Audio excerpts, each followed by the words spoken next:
sucesso escolar se traduz não apenas numa nota académica, mas também num conjunto de aprendizagens muito mais alargado. Também é preciso criatividade para isto, não é? Porque todos os dias, então como é que correu a escola, não é? Então o que é que almoçaste? Não funciona e ficamos todos fartos da pergunta e da resposta. Tem que se dar bem na escola, mas tem sobretudo que encontrar vocações que façam com que a escola faça sentido. Também uma coisa fundamental, a aprendizagem através da dissecação do erro é muito importante. Menos pressão, mais descontração, a coisa faz-se desde que o mundo é mundo.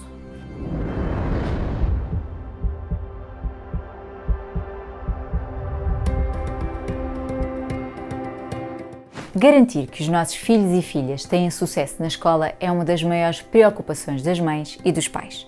Por isso, conversamos com profissionais de saúde, um pai e uma mãe, sobre o que pode significar ter sucesso na escola e sobre como ajudar os nossos filhos a aprender com bem-estar. O que é o sucesso escolar?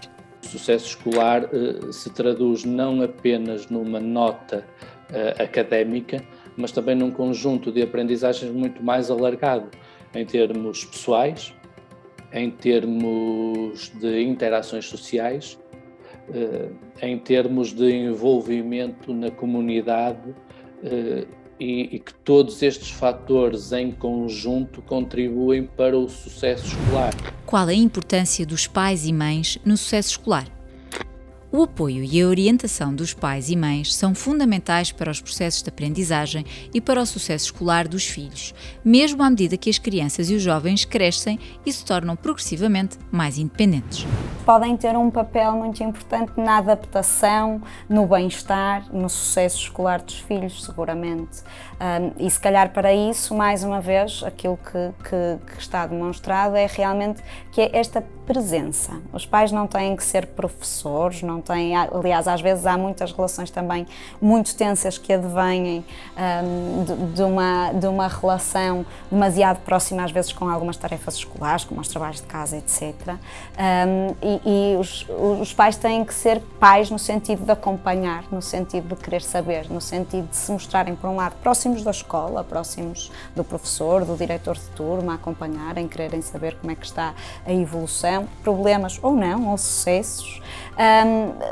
Têm que estar próximos no sentido exatamente, se calhar, de fazerem este acompanhamento à criança, de saber como é que está a sua vivência da escola, não só na dimensão aprendizagem, se calhar, mas também de bem-estar, socialização, o que é que lhe desperta mais curiosidade, o que é que lhe desperta mais interesse. Que é importante que as famílias percebam que em cada atividade que estão envolvidas podem potenciar essa atividade se intencionalizarem a sua ação.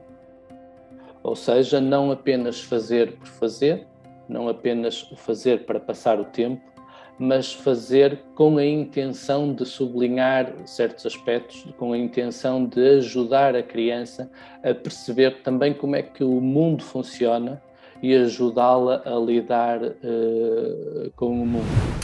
Como podemos contribuir para o sucesso escolar dos nossos filhos e filhas? É importante estarem positivamente envolvidos com a escola, participarem ativamente nas estruturas escolares, dentro das suas possibilidades, ou apenas, entre aspas, no seu contacto regular com o corpo docente. Esta sintonia será fundamental para que se possam concertar esforços entre a escola e a família. Promover a autonomia. É importante resistirmos ao impulso de oferecer a resposta certa ou fazer os trabalhos pela criança ou pelo jovem. É importante promover a sua capacidade para autonomamente resolverem as situações com que se deparam. Mais proveitoso do que propor soluções ou definir soluções estandardizadas será ajudar cada criança a identificar as situações com que se depara, identificar diferentes estratégias de ação, projetar as consequências que estão associadas e potenciar uma tomada de decisão que seja vamos dizer, consciente. Cultivar uma autonomia progressiva na criança, não é? Portanto, temos que perceber, obviamente nos primeiros anos de escolaridade se calhar tem que haver maior presença, tem que haver o lembrar de ir fazer os trabalhos de casa, de que há um horário, um sítio para o estudo, etc. Mas tanto quanto a criança seja capaz de ser autónoma, nós devemos fomentar e reforçar essa autonomia, não é? Estando disponíveis exatamente para se há dúvidas, se não sei fazer este exercício. Podemos trabalhar a autonomia das crianças desde muito cedo. A partir do momento em que ensinamos que ajudamos a arrumar os brinquedos quando acaba de brincar, a poder participar nas tarefas domésticas, porque não? Não significa, obviamente, terem que fazer trabalhos muito acima das suas competências, mas poder arrumar o seu quarto, dobrar o pijama, não tem que ficar perfeito quando acorda, ajudar a vestir a criança, mas depois permitir que ela vá experimentando gradualmente fazê-lo sozinha. Ajudá-la a tratar da sua higiene diária primeiro, exemplificando, servindo como um modelo, antecipando quais são as dificuldades que a criança poderá encontrar e ajudá-la a perceber como é que vai superar essas dificuldades, funcionando o adulto como uma rede de segurança. Estabelecer expectativas realistas. Estabelecer expectativas e objetivos realistas e razoáveis, comunicando que acreditamos no seu potencial e que estamos confiantes no desempenho positivo. Elogiar a criança ou o jovem não apenas pelos seus resultados, mas também pelos seus esforços. Tentar aprender através do erro porque é que falhou. Isso eu acho que é também uma coisa fundamental. A aprendizagem através da dissecação do erro é muito importante. Valorizar o erro. Aprender com os erros é uma parte importante do processo de aprendizagem. Permitindo, por vezes, que ela erre, que seja confrontada com os seus erros, não para que a seguir a possamos criticar ou punir, mas para que ela possa perceber que o erro também faz parte e que é apenas um fator mais de aprendizagem. Dialogar sobre a escola e sobre tudo o resto. É importante desenvolver hábitos e rotinas de partilha com os nossos filhos, construindo um clima familiar que permita às crianças e jovens sentirem-se confortáveis para dialogar sem receio de serem julgadas pelas suas opiniões. Se isto for recorrente sobre não apenas a escola, mas sobre qualquer temática das nossas vidas, se o diálogo for aberto, com respeito pelas diferentes opiniões que possam estar em cima da mesa, sem que haja a necessidade ou a pressão para que a criança leia as situações como nós próprios as estamos a ler. Se o adulto não tiver que impor a sua visão sobre as coisas, potenciamos pelo menos a possibilidade das crianças se sentirem confortáveis em, no seu timing, expressarem aquilo que é relevante para elas. Porque esta é outra dimensão que às vezes é importante. Há aspectos que são relevantes para nós, que para o adulto são muito importantes e damos-lhe um peso significativo, mas para a criança passaram. Os pais e mães podem mostrar interesse e disponibilidade para falar sobre a escola diariamente, para ouvir, tentando compreender as suas facilidades e dificuldades no processo de aprendizagem, as suas preocupações e receios. Também é preciso criatividade para isto, não é? Porque todos os dias, então como é que correu a escola, não é? Então o que é que almoçaste? Não funciona e ficamos todos fartos da pergunta e da resposta. Tem que se ir diversificando um bocadinho e como digo, é ir pensando em diferentes perguntas, o que é que correu bem, o que é que foi o melhor e o pior do teu dia, o que é que foi aqui, alguém disse alguma piada, houve alguma brincadeira gira no recreio. Eu acho que é importante percebermos o timing.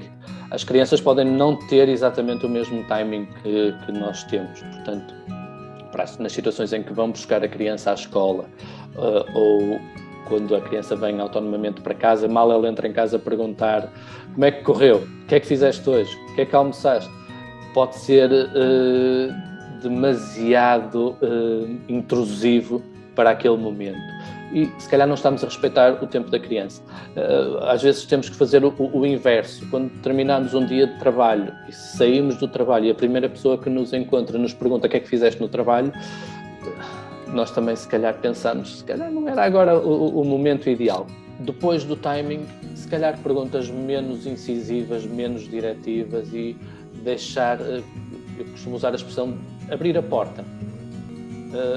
Deixar a indicação de que nós estamos disponíveis para, se quiseres falar um bocadinho sobre a escola, o que é que se passou, se tiveres vontade, eu estou aqui disponível para ti. As mães e os pais devem funcionar como tutores, que ajudam a motivar e apoiam no cumprimento dos objetivos, mas que não são professores, nem alunos, nem polícias do cumprimento das tarefas escolares. O nosso objetivo não é resolver-lhes todos os problemas, mas apoiá-los a fazerem o seu melhor. Os pais e mães também podem assistir às reuniões de pais e participar nas atividades da escola. Garantir as condições para uma boa noite de sono.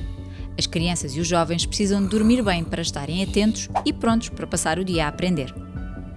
Disponibilizar os materiais necessários e um lugar específico para estudar, com o mínimo de distrações. Promover as competências de organização, ajudando a criar rotinas, a usar um calendário e uma lista de tarefas que permita às crianças e jovens gerir o seu tempo, os testes e os trabalhos. Incentivar a curiosidade, a realização de atividades desportivas, culturais ou de voluntariado, a relação com os colegas. Sempre que necessário, as mães e pais devem recorrer ao psicólogo ou psicóloga da escola, quer para o apoio na gestão das dificuldades de aprendizagem, mas também dificuldades emocionais e comportamentais. Uma experiência escolar bem-sucedida não se resume a ter boas notas. Corresponde a saber aprender, a pensar de forma independente e crítica sobre a informação, a fazer perguntas e a desenvolver um sentido de autoconfiança, competência, autonomia e relação com os outros. Nós queremos que eles se empenhem, acho que há serviços mínimos que têm que ser cumpridos, mas também não impomos na escola a ideia de que aquilo é a coisa mais importante do mundo. Quer dizer, eles têm que se dar bem na escola, mas têm sobretudo que encontrar vocações que façam com que a escola faça sentido. Menos pressão, mais descontração, a coisa faz-se desde que o mundo é mundo. Se não for tão bem, paciência, não focar tanto no sucesso, não querer que os filhos sejam os melhores do mundo, são o que forem, não pôr essa tónica tão forte, porque eu acho que se produz uma enorme infelicidade, não só nos miúdos como nos pais. No próximo programa abordamos um outro desafio da vida adulta, o equilíbrio entre a vida pessoal e familiar e a vida profissional.